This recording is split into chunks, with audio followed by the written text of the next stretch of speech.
Hello friends, welcome to the success Kendra. दोस्तों, आज की इस वीडियो में हम लोग बिहार फॉरेस्टर यानी कि बिहार वनपाल 2020 के लिए जीव विज्ञान के पार्ट 2 को कवर करेंगे। फ्रेंड्स, इससे पहले हमने पार्ट 1 को कवर किया था, तो अगर आप लोगों ने नहीं देखा है तो देख लीजिएगा। सभी का लिंक मैंने वीडियो के डिस्क्रिप्शन में दिया हुआ है।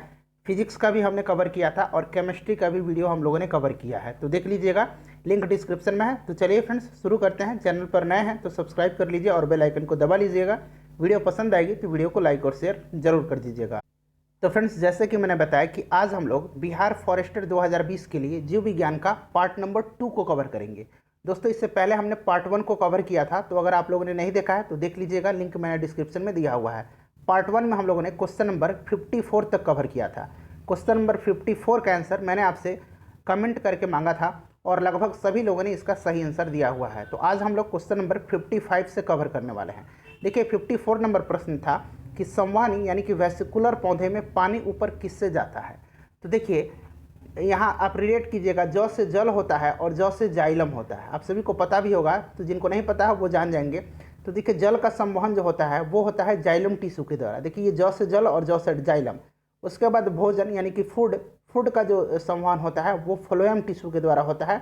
तो यहाँ देख लीजिए, फ से फूड और फ से फ्लोएम, ठीक है। तो ऐसे आप लोग रिलेट कीजिएगा। सही आंसर ऑप्शन नंबर डी हो जाएगा इस प्रश्न का, जाइलम टिश्यू। आज का प्रश्न देखिए, 55 नंबर है कि सेल्सियस स्केल पर मानव शरीर का तापमान जो होता है, सामान्य तापमान कितना होता है। तो इस प्रश्न का सही आंसर हो जाएगा option number C, 36.9 degree Celsius, ठीक है। और अगर फ़ारेनहाइट में आपसे पूछ लिया जाए तो याद रखिएगा, फ़ारेनहाइट में होता है 98.4 डिग्री फ़ारेनहाइट, या फिर आपको कहीं कहीं मिलेगा 98.6 डिग्री फ़ारेनहाइट। तो दोनों में से दोनों को ध्यान रखिएगा, जो दिख जाए सही आंसर आप लगा दीजिएगा। अगला क्वेश्चन देखिए कि सर्वदाता वर्ग के रक्तदाता का रक्त ग्रुप यानी कि उसका ब्लड ग्रुप होता है। तो देखिए, जो सर्वदाता होते हैं इनको अंग्रेजी में यूनिवर्सल डोनर कहा जाता है, और ये ब्लड ग्रुप ओ को कहा जाता है सर्वदाता। जो सर्वग्रहीता हैं, सबका रक्त लेते हैं, उनको यूनिवर्सल रेसिपिटर कहा जाता है। और ये ब्लड ग्रुप ए बी जो है ये सर्वग्रहीता है। तो दोनों को ध्यान रखिएगा, सर्वदाता ब्लड ग्रुप ओ और सर्वग्रहीता ब्लड ग्रुप ए बी, ठीक है फ्रेंड्स। अगर हम बात करें कि ब्लड ग्रुप का खोज किसने किया था, तो कार्ल लैंडस्टीनर ने किया था, ध्यान रखिएगा। नेक्स्ट क्वेश्चन पूछा गया है कि हड्डियों की पढ़ाई विज्ञान की किस शाखा के अंतर्गत होती है। तो फ्रेंड्स, यह जो शाखा है यह है ऑस्टियोलॉजी। ऑस्टियोलॉजी के अंतर्गत हड्डियों की पढ़ाई की जाती है। यहाँ देखिए, अस्थि और से यहाँ देखिए अस्थि होता है ना हड्डी को, और यहाँ अष्टि है ना, तो ऐसे आप लोग रिलेट करके याद रखिएगा। नेक्स्ट क्वेश्चन देख लीजिए कि कशेरुक रज्जु में कितनी जोड़ी तंत्रिकाएं निकलती हैं। प्रश्न को ध्यान से पढ़िए, यहाँ तंत्रिकाएं पूछा जा रहा है। तो ध्यान रखिएगा, कशेरुक दंड में टोटल कितनी अस्थियां होती हैं, 33 अस्थियां होती हैं। लेकिन आपसे पूछा गया है कि कितनी जोड़ी तंत्रिकाएं निकलती हैं कशेरुक रज्जु से, तो ये 31 जोड़ी निकलती हैं। ऑप्शन नंबर बी जो होगा सही आंसर इसका होगा। नेक्स्ट क्वेश्चन पूछा गया है कि मनुष्य के जीवन काल में कितने दांत 2 बार विकसित होते हैं। फ्रेंड्स, इससे पहले हम लोगों ने फिजिक्स और केमिस्ट्री का भी वीडियो कवर किया था, ठीक है। तो अगर आप लोगों ने नहीं देखा है तो देख लीजिएगा, इन दोनों वीडियोज का लिंक मैंने आज की वीडियो के डिस्क्रिप्शन में दिया हुआ है। तो मनुष्य के जीवन काल में टोटल 20 दांत जो है 2 बार विकसित होते हैं, आपको ध्यान रखना है। नेक्स्ट क्वेश्चन देखिए कि मनुष्य की खोपड़ी में कितनी अस्थियां होती है। तो थोड़ा ध्यान से इसको जवाब दीजिएगा। देखिए, मनुष्य का जो कपाल होता है उसमें 8 हड्डी होती है। उसके बाद मनुष्य का मुख जो होता है उसमें 14 हड्डियां होती हैं। और मनुष्य का जो कान होता है, एक कान में 3 हड्डी और दूसरे कान में 3 हड्डी, तो इसमें 6 हड्डी होता है। तो देख लीजिए, 14 और 8 22 और 6 28। तो सही आंसर इसका ऑप्शन नंबर ए हो जाएगा, 28, ठीक है। और कान की जो कान की 3 हड्डी जो हैं, इनमें से जो स्टेपस है ये शरीर की सबसे छोटी हड्डी है, ध्यान रखना है। और सबसे बड़ी हड्डी जो है वो लंबी हड्डी फीमर है, जो जांघ की हड्डी है। तो दोनों को ध्यान रखिएगा। नेक्स्ट क्वेश्चन देखिए कि मनुष्य के शरीर में पैर की हड्डी है। तो देखिए, मनुष्य के शरीर में टोटल 60 जो है पैर में हड्डियां पाई जाती हैं, ध्यान रखना आपको, ठीक है। और ये खोखली होती हैं। तो ऑप्शन नंबर ए जो है सही आंसर होगा। 20 वर्ष की आयु में मानव शरीर में हड्डियों की संख्या होती हैं लगभग, तो 20 वर्ष में 206 हड्डियां होती हैं। तो देखिए, उपरोक्त में से कोई नहीं, इसका सही आंसर हो जाएगा, 206 हड्डियां होती है। और बाल्य अवस्था में कितनी होती हैं आप लोग ज़रा कमेंट करके बताइएगा, ठीक है। चलिए अगला क्वेश्चन देखिए कि निम्नलिखित में से कौन सा मनुष्य में अवशेषी अंग नहीं है, नहीं पूछा गया है। तो देखिए, इसमें से अवशेषी अंग नहीं पूछा जा रहा है, तो सही आंसर इसका हो जाएगा सामने वाली चपटे दांत। सही आंसर ऑप्शन नंबर सी हो जाएगा। बाकी जो है ये अवशेषी अंग है। ठीक है फ्रेंड्स, चलिए अगला क्वेश्चन देखिएगा। और अवशेषी अंग होते क्या हैं?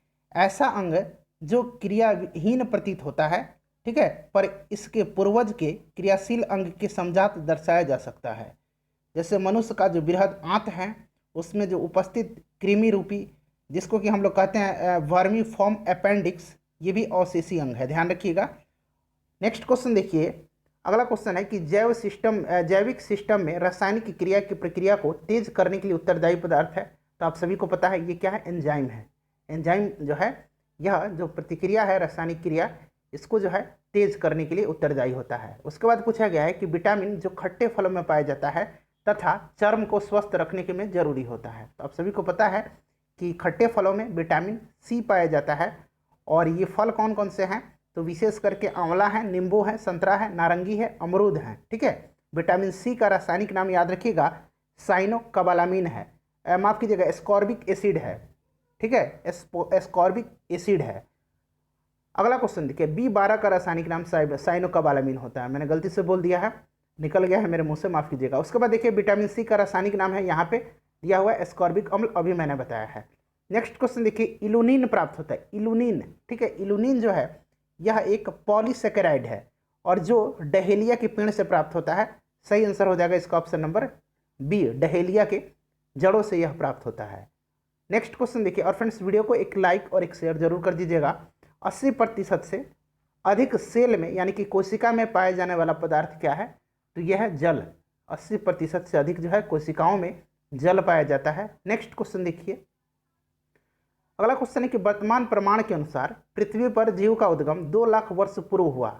इस युग में प्रोटोजोआ, शैवाल एवं जीवाणु थे। तो देखिए अगर हम बात करें तो प्रोटोजोआ का उद्भव जो हुआ है ये प्रारंभ इसका जो है 3.5 अरब वर्ष पहले हुआ है। 3.5 अरब वर्ष पहले हुआ है। तो देखिए ऑप्शन में इसका कोई भी आंसर नहीं दिया हुआ है, तो ये सारे आंसर जो हैं इसमें ऑप्शन में गलत दिए हुए हैं। चलिए तो ध्यान रखिएगा 3.5 अरब वर्ष पहले। नेक्स्ट क्वेश्चन देख लीजिए। 70 नंबर है कि निषेचन की प्रक्रिया कहाँ होती है? तो निषेचन की प्रक्रिया जो है फ्रेंड्स ये अंडवाहिनी में होती है, यानी कि ऑप्शन नंबर बी जो है सही आंसर हो जाएगा, अंडवाहिनी। ठीक है, चलिए इसको कि शुक्राणु डिंब वाहिनी भी कहा जाता है, ये भी आप लोग ध्यान रखिएगा। उसके बाद पूछा गया है कि आधुनिक मनुष्य का पूर्वज है। तो आधुनिक मनुष्य का जो पूर्वज है वो है, इसमें से ऑप्शन नंबर बी हो जाएगा, क्रोमैग्नन मनुष्य। ठीक है, क्रोमैग्नन मनुष्य। उसके बाद देखिए 72 नंबर कि विकास का मुख्य कारक क्या है? तो विकास का मुख्य कारक जो है फ्रेंड्स यह है प्राकृतिक वरण, यानी कि ऑप्शन नंबर डी सही आंसर हो जाएगा, प्राकृतिक वरण। ध्यान रखिएगा। 73 नंबर देखिए कि शैवाल और कवक के मिलने से लाइकेन बनता है, जिसे कहते हैं। तो इसको क्या कहा जाता है फ्रेंड्स? इसको कहा जाता है म्यूचुअलिज्म। ऑप्शन नंबर बी सही आंसर हो जाएगा, म्यूचुअलिज्म इसको कहा जाता है। इंपॉर्टेंट है, जरूर ध्यान रखिएगा। ठीक है फ्रेंड्स, चलिए नेक्स्ट क्वेश्चन देखिएगा कि प्रतिवर्ती क्रियाओं का नियंत्रण केंद्र कहाँ पर है? तो प्रतिवर्ती क्रियाओं का नियंत्रण केंद्र जो होता है यह होता है कशेरुक रज्जु में। ऑप्शन नंबर सी जो है सही आंसर इसका हो जाएगा, नियंत्रण कशेरुक रज्जु में होता है, ध्यान रखना आपको। ठीक है, चलिए अगला क्वेश्चन देखिएगा कि विकास का कारण क्या है? तो विकास का जो कारण है ये फ्रेंड्स क्या है? तो ये है पीढ़ी से पीढ़ी अनुकूलन। ऑप्शन नंबर सी जो है सही आंसर हो जाएगा, पीढ़ी से पीढ़ी अनुकूलन। नेक्स्ट क्वेश्चन देखिएगा कि कच्चे फलों को कृत्रिम रूप से पकाने के लिए प्रयोग में लाई जाने वाली गैस का नाम क्या है? तो देखिए एसिटिलीन का भी यूज किया जाता है और एथिलीन का भी यूज किया जाता है, लेकिन अब क्या है एसिटिलीन जो है ये हार्मफुल होता है, तो अब ज़्यादातर एथिलीन का यूज ही किया जाता है। ठीक है, कृत्रिम रूप में भी और प्राकृतिक रूप में भी यह जो है पौधों में पाया जाता है। ये जो हार्मोन है एथिलीन एकमात्र गैसीय अवस्था में पाए जाने वाला पादप हार्मोन है, तो इसी के कारण जो है फल पकते हैं प्राकृतिक रूप से, लेकिन कृत्रिम रूप से भी अब इसी का ही इस्तेमाल किया जाता है। अगला क्वेश्चन देखिए कि माँ पौधे की भांति पौधा मिलता है। तो माँ पौधे की भांति जो पौधा मिलता है वो बीजों से भी मिलता है और तना काट से भी मिलता है, तो इन दोनों से करेक्ट आंसर इसका हो जाएगा।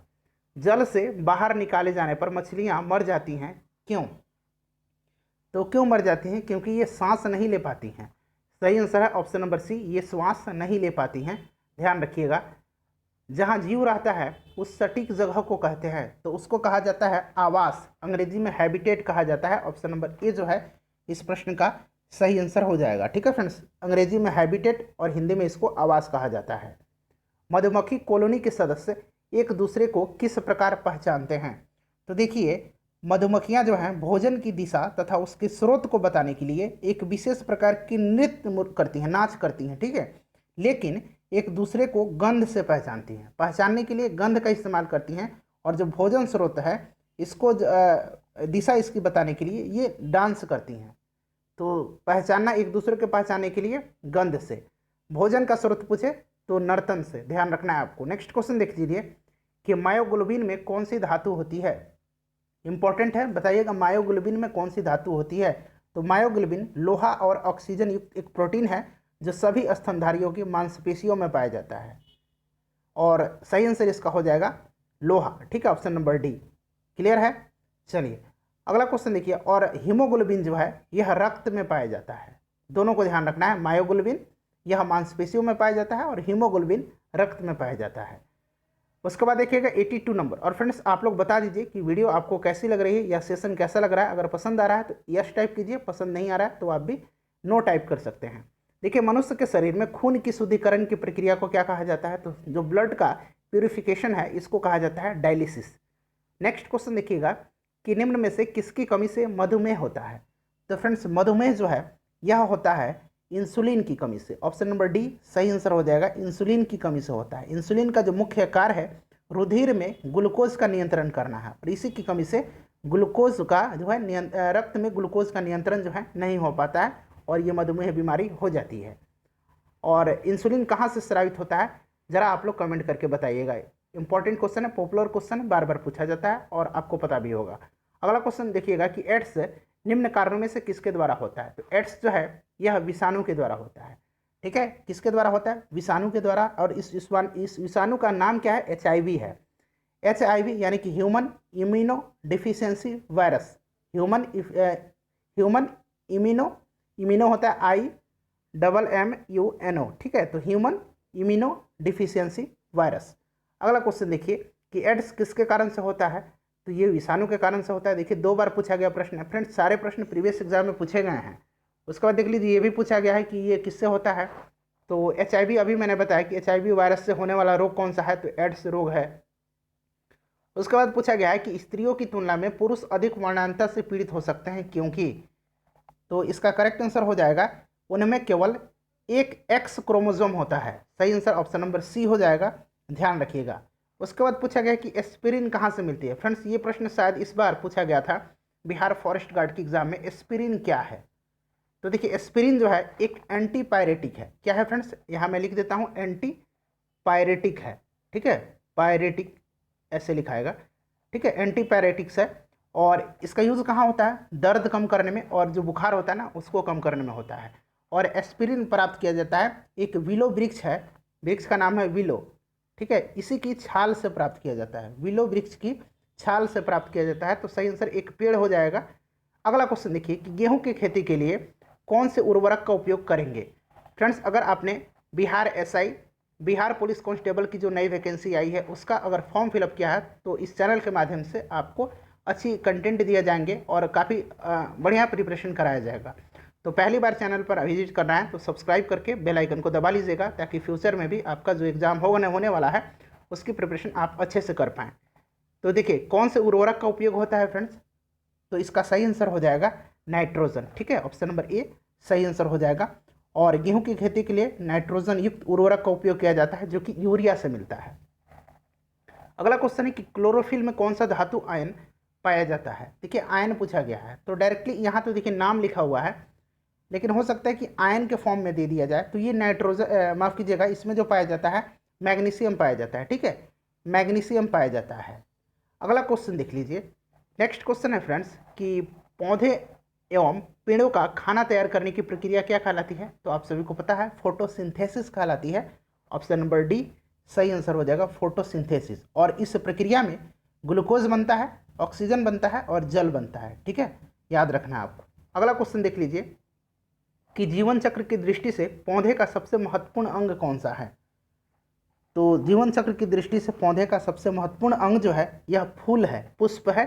ऑप्शन नंबर ए सही आंसर हो जाएगा पुष्प।